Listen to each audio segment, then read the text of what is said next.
조금 나아가사 땅에 엎드려 될 수 있는 대로 이때가 자기에게서 지나가기를 구하여 이르시되 아빠 아버지여, 아버지께는 모든 것이 가능하오니 이 잔을 내게서 옮기시옵소서. 그러나 나의 원대로 마옵시고 아버지의 원대로 하옵소서 하시고 사랑의 하나님, 지난 한 주도 은혜 안에 살게 하심 감사드립니다. 명절 연휴 기간이라 좋기만 했던 이들도 있지만 이런저런 일로 마음 아픈 이들도 있습니다. 그러나 세상이 줄 수도 알 수도 없는 평안을 저들에게 허락하여 주옵소서. 허물 많은 우리들 용서하심 믿고 예배를 드립니다. 쉽지 않은 세상 삶에 지친 몸과 마음으로 나온 이들도 있습니다. 예배 중에, 말씀 중에 하나님 만남으로 세임 얻게 하시고 영원히 회복되는 기쁨이 있게 하여 주옵소서. 품위 있게 살기 원합니다. 가정에서나 일터에서나 언제 어디서든지 품위 있는 신앙인으로 승리하게 하여 주옵소서. 함께 있지 못한 이들을 위해 기도합니다. 객지에, 외국에, 군대에, 병상에 있는 성도들이 있습니다.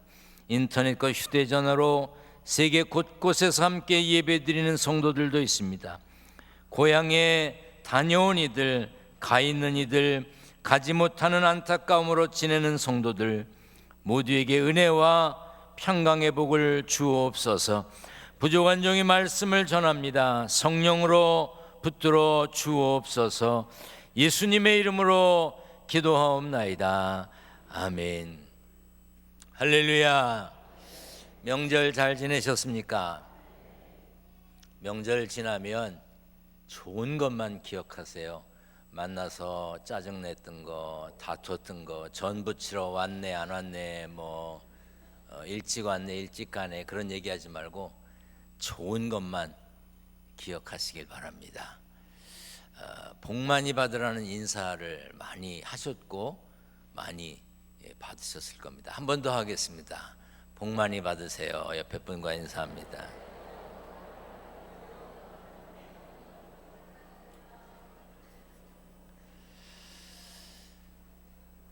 중요한 분과 식사를 하러 식당에 가서 밥 먹으려고 그러는데 웨이터가, 식당에서 일하는 분이 여러분들의 옷에다가 색깔이 진한 음료수를 쏟았다고 생각해 보십시오.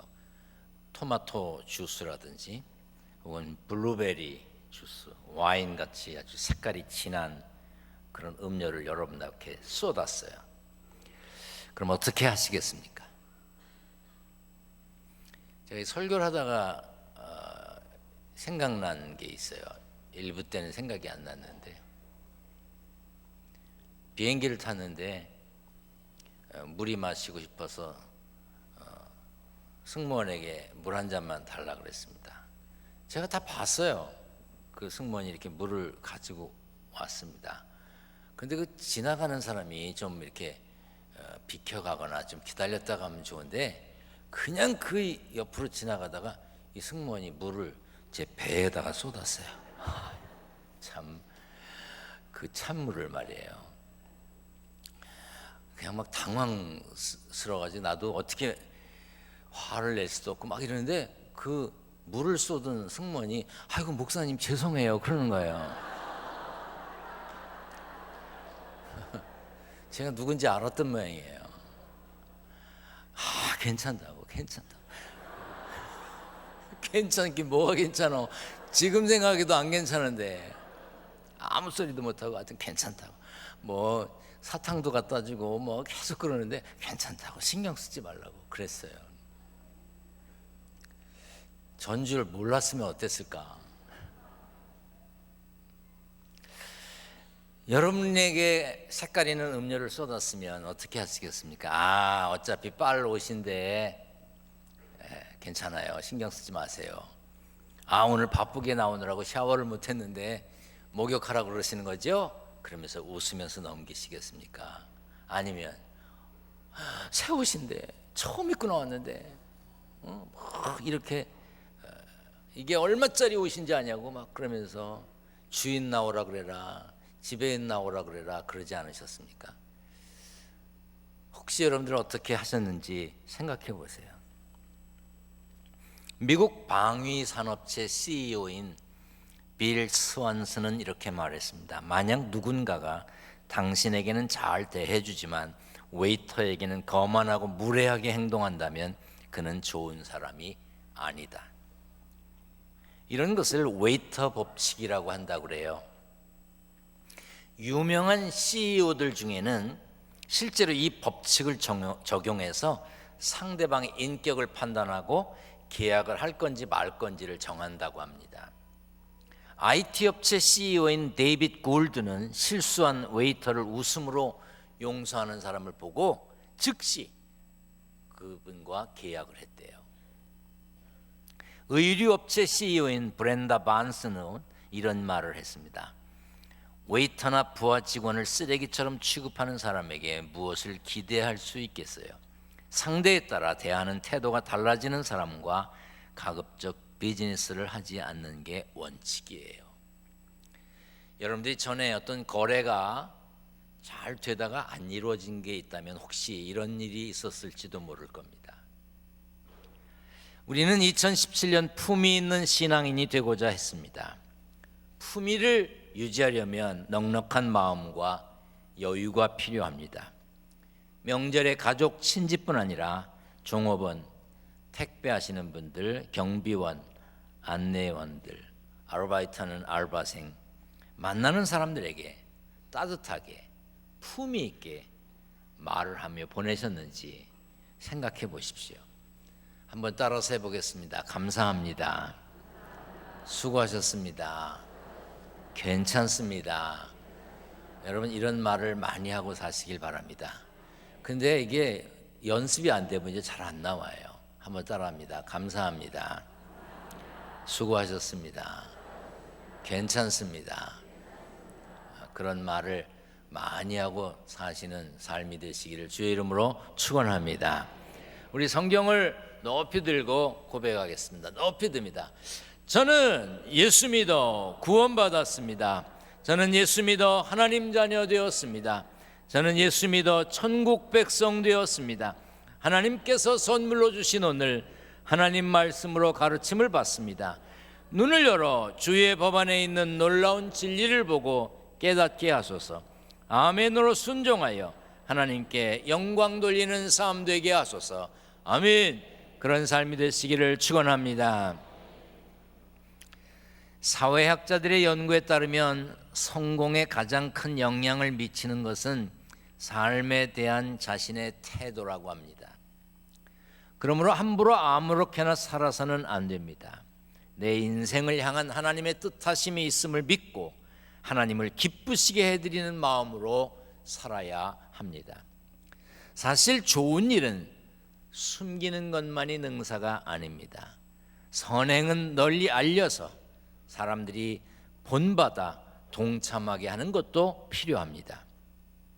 물론 예수님은 너는 구제할 때에 오른손이 하는 것을 왼손이 모르게 하여 내 구제함을 은밀하게 하라. 은밀한 중에 보시는 너의 아버지께서 갚으시라고 하셨습니다. 그러나 그것은 구제할 때 구제받는 사람들을 생각해서 그 사람의 자존심이라든지 그 사람의 인격을 생각해서 드러내지 말고 조용히 하라는 거예요. 주면서 잘난 척하지 말라는 겁니다. 학생들에게 물어봤어요. 명절에 만나는 어른들이 용돈을 사람들 많이 있는 데서 이거 가져라 그리고 주는 게 좋으냐 몰래 불러서 써라 그러는 게 좋으냐 물어봤어요. 어떤 게 좋았다 그럴 것 같아요? 아무도 모르게 특별히 엄마 모르게 주는 걸 좋아해요. 예, 왜? 엄마가 알면 그거 빼고 주거든 또. 응? 모르게. 누구에게 기쁨을 주려면 모르게 하는 게 좋다. 자랑하지 말고 하라는 뜻입니다. 그러나 모두 숨겨야 한다 이렇게 해석하면 이건 잘못된 거예요. 마태복음 5장 16절에 너희 빛이 사람 앞에 비치게 하여 그들로 너희 착한 행실을 보고 하늘에 계신 너희 아버지께 영광을 돌리게 하라고 그랬어요. 빛된 착한 행실은 보이게, 드러나게 해서 사람들이 보게 하라는 말씀입니다. 우리는 드러나게 하는 일에 소홀히 하고 드러나게 하는 것에 대해서 아주 나쁘게 생각하는 경향이 있습니다. 박수 칠 줄을 몰라요. 남이 잘하는 것에 대해서 칭찬할 줄 모릅니다. 우리나라는 특별히 돈 있는 사람이 공익을 위해서, 어려운 사람들을 위해서 쓸 마음을 갖지 못하게 하고 있어요. 그런 걸 하면 참 고맙다고 박수도 치고 그래야 되는데 한 거 가지고 또 세금도 걷고 거기 또 빈정거립니다. 그러니까 잘 안 하려고 그래요. 요즘 우리나라 길 이름이 다 거의 다 바뀌었죠. 그래서 뭐 여기 이 동네가 또 진말이라 진말길도 있어요.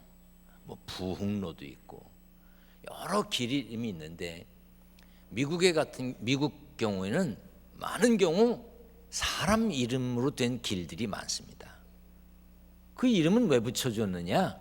훌륭한 일을 한 사람, 어려운 사람을 도와준 사람, 다른 사람에게 유익을 준 사람의 이름을 붙였어요. 우리나라에서 그렇게 하면 사람들이 가만히 있을까 생각이 됩니다. 공항도요, 훌륭한 사람의 이름을 붙였어요. 공항 이름도. 그거는 미국뿐 아니라 뭐 프랑스 같은 나라도 그래요. 인천공항이 그냥 인천공항, 김포공항 이러는 것보다 인천공항을 고신일공항 이거 어때?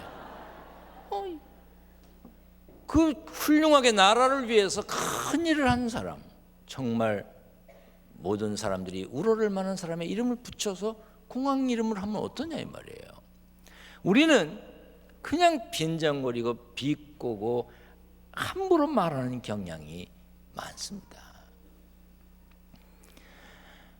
우리나라 처한 지금의 상황은 경제적으로 정치적으로 많이 어렵습니다. 나라의 품위와 품격이 땅바닥에 떨어졌습니다. 세계적으로 큰 망신을 당하고 있습니다.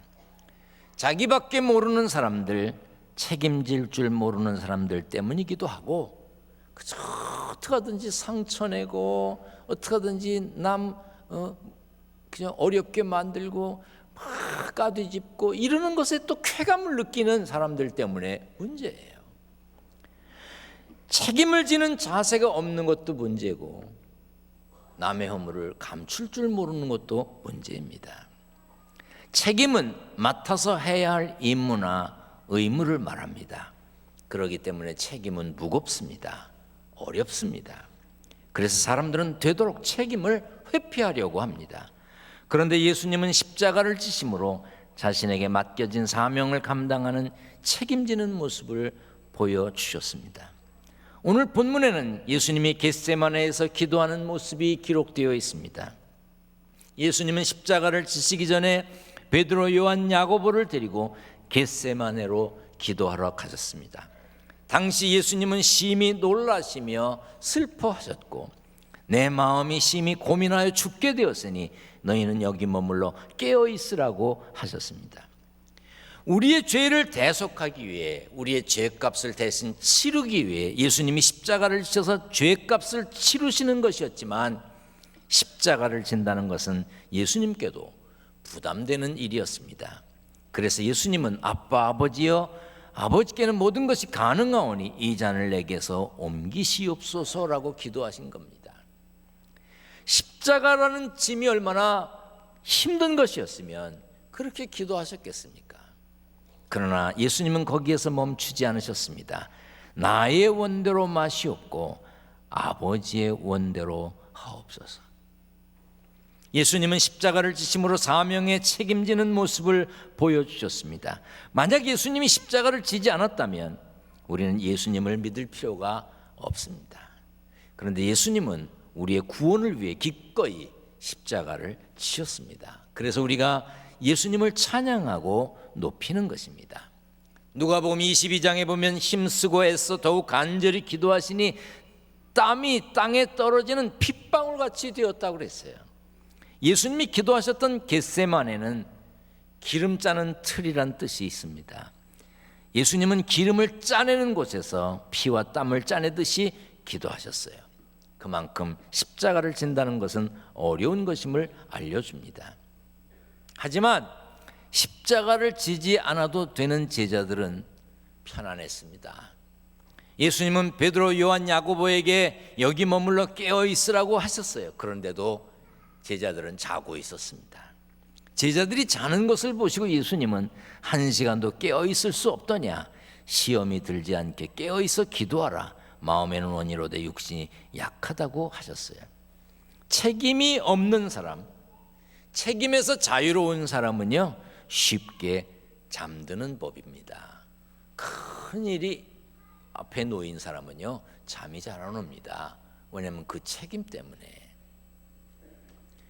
여러분, 제가 토요일 날 잠을 푹 잘 자야 주일이면 설교를 여러 번 할 수 있습니다. 또 목도 아주 푹 쉬어줘야 설교를 반복해서 할 수 있습니다. 그런데 제가 토요일 날 잠을 잘 잘 것 같습니까? 못 잘 것 같습니까? 잠이 잘 안 옵니다. 주일을 맞는 설레임도 있지만 주일을 맞는 부담감이 있어요. 그래서 점점 나이가 들면서는 잠에 도움이 되는 것을 좀 필요로 합니다. 잠이 잘 안 와요. 책임 때문에, 짐 때문에. 그런데 오늘 설교가 없는 부목사님들은 어제 잘 잤을 거야.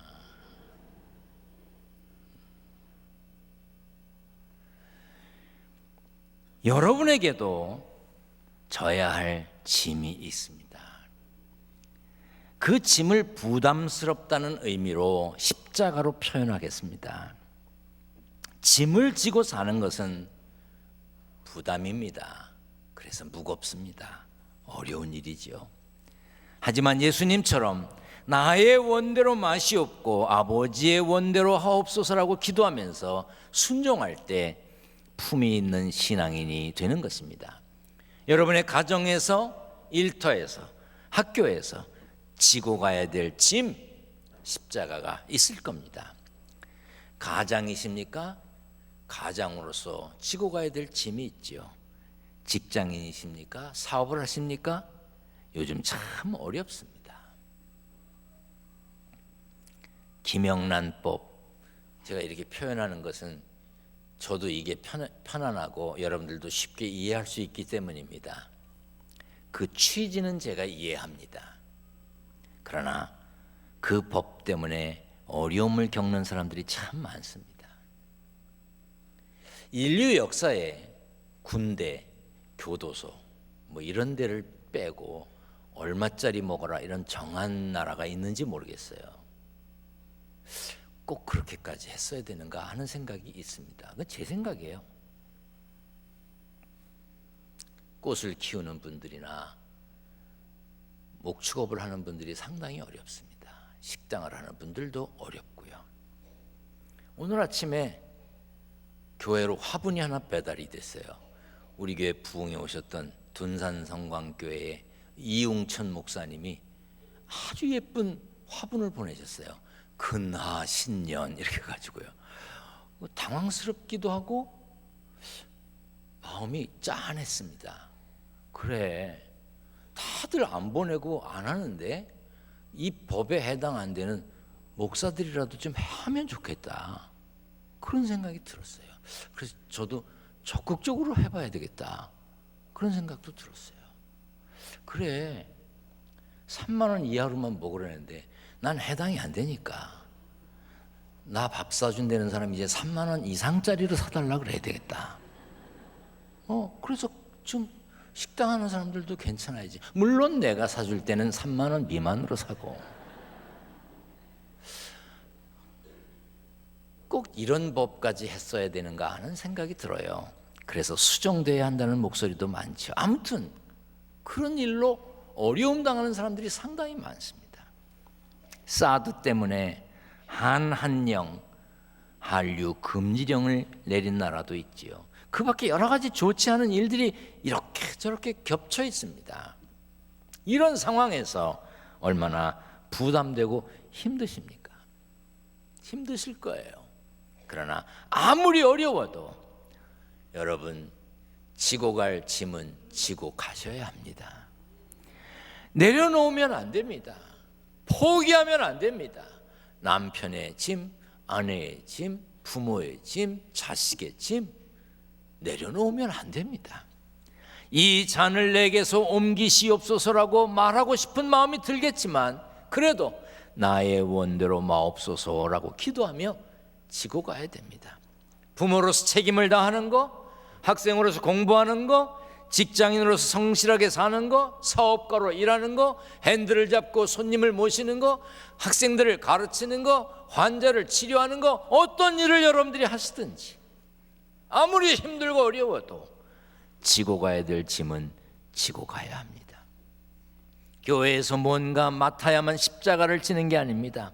예수 이름으로 빛되고 소금되기 위해 자신을 녹이고 태우기 위해 기꺼이 희생하고 섬기는 자리에 있으려고 하는 자세가 십자가의 길을 가는 그리스도인이며 품이 있는 그리스도인입니다. 물론 맡은 일, 맡겨진 직분을 감당하기 위해 어려움을 참고 가고 때로는 하기 싫은 일, 가고 싶지 않은 곳도 가야 할 때가 있습니다. 성경을 읽다가 요나서를 보면요, 요나를 읽으면 늘 읽을 때마다 마음이 참 이상하다 하는 생각이 듭니다. 하나님께서 요나에게 너는 일어나 저 큰 성읍 니느웨로 가서 그것을 향하여 외치라. 그 악독이 내 앞에 상달되었다고 하셨어요. 니느웨로 가서 하나님의 말씀을 전하는 게 요나에게 주어진 책임이에요. 그런데 요나는 책임을 다하지 않았습니다. 요나 대단한 분이에요.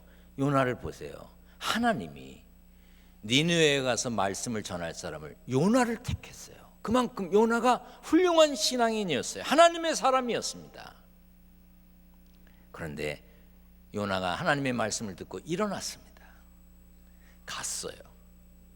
보통 심부름 시키면 싫으면 싫어요. 나 꼭 해야 돼요. 이렇게 안 하잖아요. 심부름 시켰는데 알았어요. 벌떡 일어나고 엄마는 이리 갔다 오라 그랬는데 저쪽에 갔다 오면 그게 심부름이에요.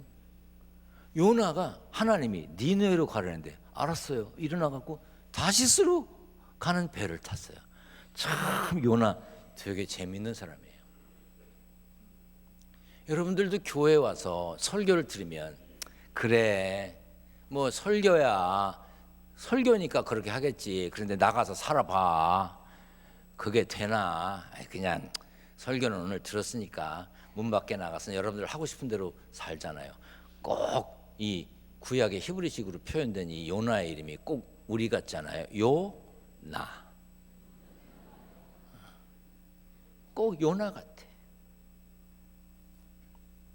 요나 1장 3절에 그러나 요나가 여호와의 얼굴을 피하려고 일어나 다시스로 도망하려 하여 요바로 내려갔더니 마침 다시스로 가는 배를 만난지라 여호와의 얼굴을 피하여 그들과 함께 다시스로 가려고 뱃삭을 주고 배에 올랐더라. 요 짧은 절에 여호와의 얼굴을 피했다는 말이 2번이나 나오고 도망친다는 말이 나옵니다.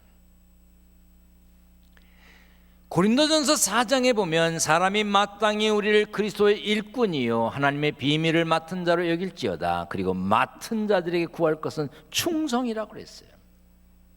맡은 자들이 해야 될 일은 자기가 하고 싶든 하고 싶지 않든 그대로 하는 거예요.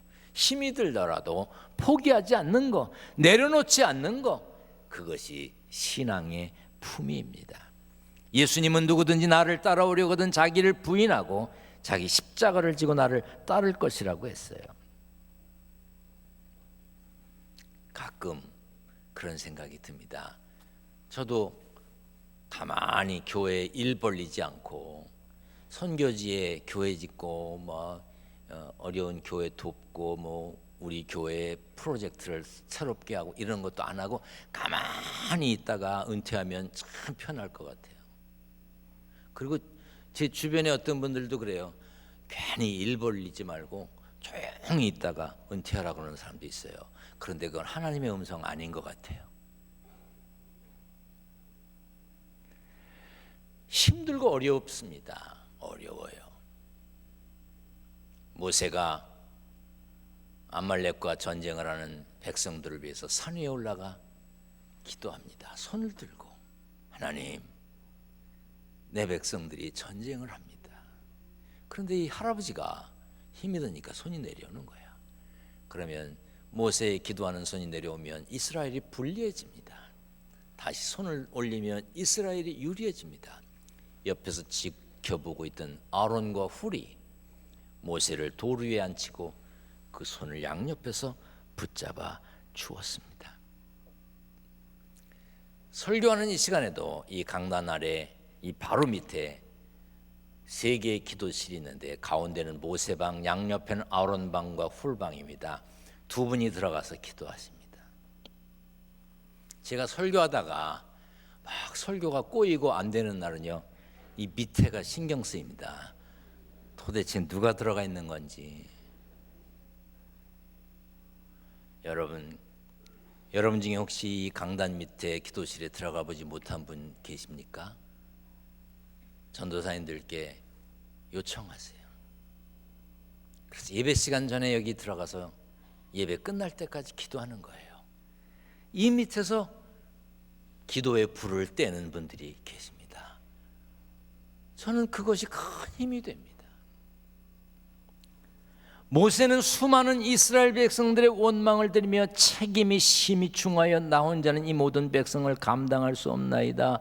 내게 은혜를 베푸사 즉시 나를 죽여 내가 고난당함을 내가 보지 않게 하옵소서. 얼마나 책임이 막중했으면 죽기를 간구했어요. 그러자 하나님은 모세에게 이스라엘 노인 중에 네가 알기로 백성의 장로와 지도자가 될 만한 자 70명을 모아 데리고 와 내게로 데리고 와 회막에 이르러 거기서 너와 함께 서게 하라. 그들이 너와 함께 백성의 짐을 담당하고 너 혼자 담당하지 아니하리라.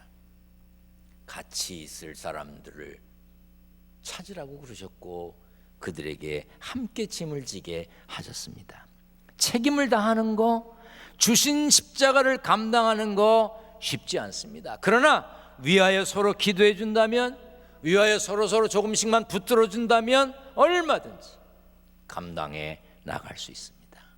여러분에게 묻고 싶습니다. 여러분들이 전쟁을 치르도 중요한 일 앞에 하나님께 손을 들고 기도할 때 여러분들 좌우에서 여러분의 손을 잡고 같이 기도해 줄 기도의 친구들이 있으십니까? 많이도 그만두고 2명 있냐고요. 내 손을 옆에서 잡아주지 않았더라도 먼 곳에서 가까운 곳에서 여러분들이 들려준 손을 붙잡는 마음으로 기도해 주는 사람 2이 있냐 이 말이에요. 아론과 훌이 있냐 이 말이에요. 제가 교회에 속회에 참석하십시오. 선교에 모여 활동하세요. 찬양대도 하세요. 교사도 하세요. 청소라도 하세요. 주방에 와서 설거지라도 하세요. 자꾸 이렇게 권하는 것은 사람 사기라는 말이 아닙니다. 서로 위하여 기도해 줄 사람을 만나라는 거예요. 전도서 4장 12절에 한 사람이면 패하겠거니와 2 사람이면 맞설 수 있나니 세 겹줄은 쉽게 끊어지지 아니한다. 갈라디아서 6장에도 너희가 짐을 서로 지라 그리하여 그리스도의 법을 성취하라고 했습니다. 우리에게 맡겨진 짐 힘들고 어렵더라도 저 높은 곳을 향하여 가면서 절대로 내려놓지 말고 끝까지 지고 갈 수 있기를 주님의 이름으로 부탁드립니다. 그런데 힘들고 어려우면 기도하세요. 그런데 그 손을 붙들어줄 아론과 훌과 같은 사람들을 여러분 곁에 두어야 합니다. 물론 여러분 자신이 남을 위해서도 기도해야 합니다. 오늘 말씀을 들은 여러분, 내가 정말 주어진 책임에 최선을 다할 뿐 아니라 품위 있는 신앙인으로 살아가도록 내 팔을 잡아줄 사람은 누구며 나는 누구 팔을 잡아줄 것인가 깊이 생각하며 하늘 사람으로, 품위 있는 사람으로, 품위 있는 신앙인으로 승리하는 삶의 주인공이 되시기를 축원합니다. 축원합니다. 전능하신 하나님 감사합니다. 품이 있는 신앙인, 품이 있는 교회를 세워가는 주인공들이 되게 하여 주옵소서. 주어진 책임을 다하기 위해 최선을 다할 뿐 아니라 서로 위하여 기도해주는 믿음의 동지들이 있게 하여 주시옵소서. 세상 살면서 얻은 소득을 구별합니다. 11조, 감사헌금, 건축헌금, 선교헌금, 일천번제물, 여러 가지 제목으로 예물을 드립니다. 성도들의 정성된 예물, 봉투마다 적힌 이름과 기도 제목을 기억하여 주옵소서. 세상 삶이 아무리 험악하다 할지라도 물질 때문에 죄와 타협하지 않게 하시고 양식 때문에 눈물 흘리는 성도들 없도록 지켜 주옵소서. 예수님의 이름으로 기도하옵나이다. 아멘.